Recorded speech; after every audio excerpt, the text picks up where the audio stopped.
This is Geevor tin mine, once a lifetime for a community, and home to one of Cornwall's most curious legends. Mining here goes back thousands of years, but Geevor itself began operating in 1911, becoming one of the last working tin mines in Europe before finally closing in 1990. Described as 2 to 3 feet tall, with big faces and mining gear of their own, knockers were said to dwell in the darkest corners of the mine.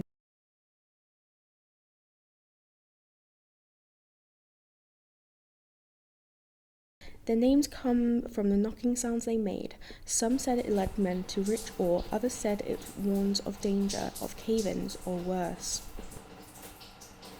Cornish miners respected the knockers as they would leave bits of their Cornish pasties as offerings and never dared whistle underground, it might offend them.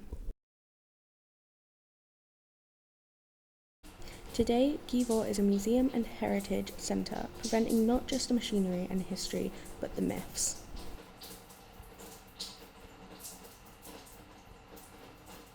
These stories weren't just folklore, they were culture.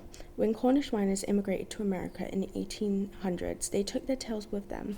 You'll find knocker stories in Nevada silver mines too.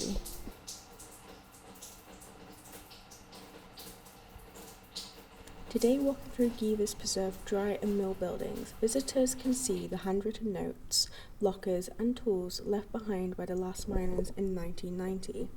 Their legacy lives on, just not in preserved site, but in a strong community memory and culture of Cornwall.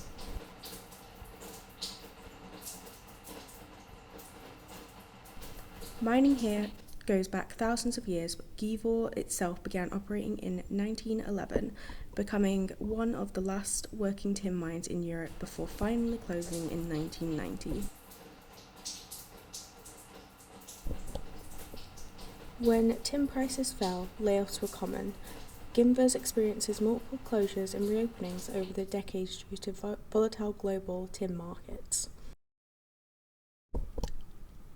Like miners elsewhere, Geneva's workforce especially struck for better pay or conditions, especially during the 20th century labour movements.